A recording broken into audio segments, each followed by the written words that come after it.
आज माननीय शांति स्वरूप बोध जी के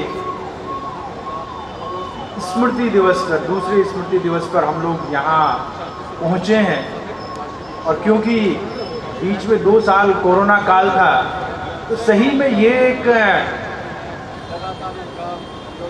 बहुत ही विस्मयकारी, बहुत ही अचंभे वाली बात लगती है कि हमारे बीच में इस तरह की शख्सियत अब नहीं रही। क्यों? क्योंकि हम जानते हैं कि इस समय में बहुत से अजीज, बहुत से हमारे साथी हमसे बिछड़े, लेकिन शांति स्वरूप बोध जी का जाना अपने आप में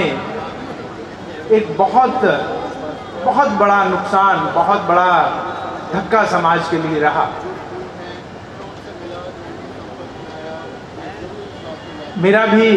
सर के साथ पिछले 12-13 साल से अच्छा संपर्क था, और जो कार्य सर कर रहे थे,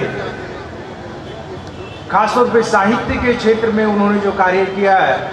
वो बहुत ऐतिहासिक है। हम जानते हैं कि जैसे कि मार्को पोलो का नाम बहुत सारे साथियों ने सुना होगा।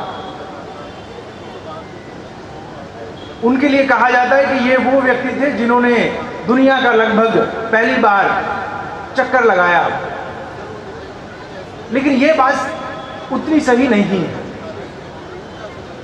उनसे पहले भी कई लोग दुनिया का चक्कर लगा चुके थे, लेकिन मार्को पोलो के साथ इंपॉर्टेंट बात यह थी कि उन्होंने अपने सभी यात्राओं का वृत्तांत लिखा। उन्होंने उसको डॉक्यूमेंटेड किया, और डॉक्यूमेंटेड करने की वजह से पूरी दुनिया को यह समझ में आया कि ये व्यक्ति हैं जो पहली बार दुनिया का जिन्होंने चक्कर लगाया। आप समझ सकते हैं कि उनके खुद के चाचा भी उनसे पहले पूरी दुनिया का चक्कर लगा चुके थे, लेकिन उनका नाम ना मुझे पता है, ना आपको पता, किसी को भी नहीं पता। तो मार्को पोलो का नाम हम इसलिए जानते हैं क्योंकि उन्होंने अपनी बात को लिख दिया, अपने यात्रा वृत्तांत को लिख दिया। आप इसे समझ सकते हैं कि साहित्य का कितना महत्वपूर्ण योगदान होता है। अगर किसी चीज को हम डॉक्यूमेंटेड कर देते हैं, सम्राट अशोक और बुद्धिज्म को आज हम जान रहे हैं, तो उसका सिर्फ और सिर्फ यही कारण है क्योंकि वो डॉक्यूमेंटेड था शिलालेखों के आधार पे, और बहुत सारे उस तरह के पुरातात्विक एविडेंसेस हमारे साथ हैं। अदरवाइज तो जानना बहुत मुश्किल हो जाता है। बाबा साहब के आंदोलन को भी शायद हम उतने अच्छे से नहीं जान पाते अगर बाबा साहब अपने सारे संस्मरण, बाबा साहब अपने साहित्य को, बाबा साहब अपने लेखनी को इतना मजबूत ना करते और इस तरीके से हमारे सामने अपने विचारों को किताबों के रूप में सामने ना रखते। इस परिप्रेक्ष्य में लगता है कि माननीय शांति स्वरूप बोध जी का योगदान वास्तव में ऐतिहासिक योगदान है। उन्होंने ना सिर्फ बाबा साहब और जो हमारे जो ज्ञात क्रांतिकारी हैं उनके साहित्य को हम तक पहुंचाया, बल्कि बहुत सारे नए या बहुत सारे ऐसे लोग जिनके बारे में हम नहीं जान रहे थे। जैसे कि एक बहुत छोटी सी किताब है, मुंडा जो कम्युनिटी है हमारी, उनके बारे में लिखते हैं कि वो किस तरीके से बौद्ध कम्युनिटी है, उनके संस्कार किस तरीके से सारे के सारे बौद्ध हैं। तो देश भर के अंदर अलग अलग जातियों के, अलग अलग समूहों के, अलग अलग राज्यों के ऐसे व्यक्ति जिन्होंने अपने क्षेत्रों में महत्वपूर्ण योगदान किया, उन सब की जीवनी को, या बहुत हद तक बहुत सारे लोगों की जीवनियों को, उनके संघर्षों को हमारे सामने लाके रखा। तो हमें पता चला कि वास्तव में हमारी विरासत कितनी महान है, हम लोग किस विरासत को आगे बढ़ा रहे हैं। ना सिर्फ उन्होंने लेखन के माध्यम से, बल्कि कई सारे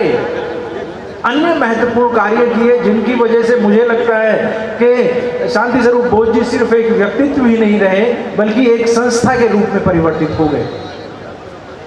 कई बार से हम जानते हैं कि वो एक विशाल कार्यक्रम किया करते थे। तालकटोरा स्टेडियम में बौद्ध सम्मेलन बड़े स्तर पे हुआ, जो कि शायद दुनिया, भारत में कम से कम जो अपने जो हमारे भव्य कार्यक्रम होते हैं, जो हमारे सबसे भव्य कार्यक्रम होते हैं, उन भव्य कार्यक्रमों में से एक कार्यक्रम ये बौद्ध सम्मेलन हुआ करते थे, जिसमें देश भर के कलाकारों को बुलाते थे, देश भर के वक्ताओं को बुला करते थे, देश भर के सामाजिक कार्यकर्ताओं को बुलाते थे। ये एक बहुत बड़ा कार्यक्रम उन्होंने शुरू किया, जिसकी वजह से हम जानते हैं कि हमारे बहुत सारे कलाकारों को मौका मिला। रन फॉर अम्बेडकर उनका एक ऐतिहासिक योगदान, जो कि मैं देख रहा हूँ कि चंडीगढ़ के भी हमारे कुछ साथी यहाँ पे हैं। रन फॉर अम्बेडकर जो यहाँ से शुरू हुआ, वो चंडीगढ़ में साथी अभी भी कर रहे हैं, हर साल कर रहे हैं। ये मान्यवर शांति स्वरूप बोध जी के व्यक्तित्व की विशालता है कि जो कार्य उन्होंने अपने यहाँ पे शुरू किए, उसको देश के विभिन्न क्षेत्रों में दूसरे साथियों ने भी शुरू किया। क्योंकि संस्कृति बहुत महत्वपूर्ण है, और बिना संस्कृति के हम चाहे किताबें लिखें, चाहे कोई भी कार्यक्रम करें, अगर संस्कृति का मतलब है, अगर हम डे टू डे लाइफ में उन संस्कारों को नहीं उतारते हैं, उन संस्कारों को लागू नहीं करते हैं, तो फिर बहुत मुश्किल हो जाता है। उसके लिए जरूरी है कि हमारे चाहे म्यूजिक की बात हो, चाहे हमारे और गायन की बात हो, चाहे हमारे रोजमर्रा की बातें हो, चाहे हमारे शब्दों के चयन की बात हो, हर मामले में शांति स्वरूप बोध जी लगभग मैं कह सकता हूं कि कभी भी उनसे बात करने का अवसर मिला तो हमेशा नई बात जानने को मिली। मैंने भी कितनी बार उनको फोन किया, कई बार जब कहीं पे कोई चीज समझ में नहीं आती थी, कई बार कहीं पे अटकते थे, तो सर से बात करके हमेशा समाधान मिला, हमेशा सही संदर्भों में उन्होंने चीजों को एक्सप्लेन करने का प्रयास किया। ये बात सही है कि उनकी कमी बहुत खलेगी। क्यों? क्योंकि इतना विशाल व्यक्तित्व सर रहे हैं। लेकिन उसके साथ साथ ये बात भी सही है कि जो कार्य उन्होंने अपने बल पे, अपनी विद्वता के बल पे, अपनी मेहनत के बल पे, अपने संघर्ष के आधार पे किए, खासतौर पे सम्यक प्रकाशन और उसके तत्वाधान में, उन कार्यों को आज लगभग देश के हर घर के अंदर, खासतौर पे हिंदी भाषी क्षेत्र में मुश्किल से ही कोई ऐसा परिवार होगा जो बाबा साहब के आंदोलन से जुड़ा हुआ, बाबा साहब की चेतना के साथ जुड़ा हुआ हो, और उनके घर में सम्यक प्रकाशन का कोई ना कोई किसी ना किसी पहचान के रूप में, चाहे वो किताब हो, चाहे वो बिल्ले हो, चाहे उनका जय भीम कैलेंडर हो, चाहे पोस्टर्स हो, किसी ना किसी रूप में सम्यक प्रकाशन उनके घर पे पहुंचा। मैं समझता हूं कि बाबा साहब के बाद, मान्यवर कांसीराम साहब के बाद, जब उनका हमें दुखद समाचार मिला,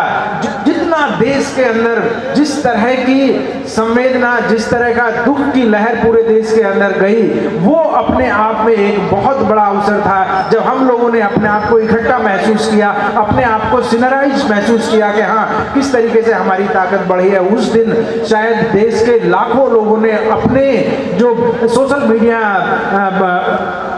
अकाउंट्स हैं वो शांति स्वरूप बोध जी को डेडिकेट किए थे। उनकी विरासत को किस प्रकार से आगे बढ़ाया जाए, क्योंकि साथियों हम जानते हैं कि हम लोगों के जो इस तरह के जो हमारे व्यक्तित्व हैं, इतिहास की अपनी एक गति है, इतिहास अपनी उसी गति से आगे बढ़ता है, लेकिन इस तरह के व्यक्तित्व, कुछ विशेष व्यक्तित्व इतिहास की गति को आगे बढ़ाने का प्रयास करते हैं, इतिहास की गति को आगे बढ़ा देते हैं।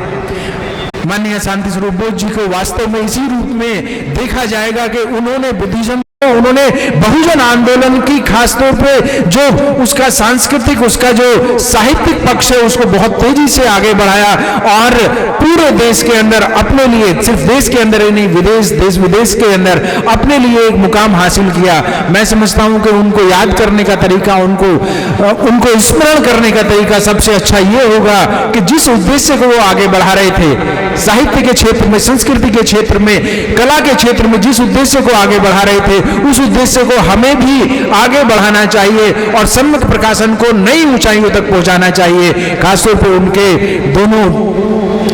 पुत्र जिस प्रकार से और उनका पूरा परिवार जिस प्रकार से उनकी विरासत को आगे बढ़ा रहा है, मेरी तरफ से बहुत बहुत उनके लिए भी मंगल कामनाएं हैं, बहुत बहुत उनके लिए भी मैं समझता हूं कि जिस शिद्दत के साथ आज ये कार्यक्रम आयोजित किया गया है उसमें जरूर हम लोग ये महसूस कर सकते हैं, उनकी भावनाओं को महसूस कर सकते हैं,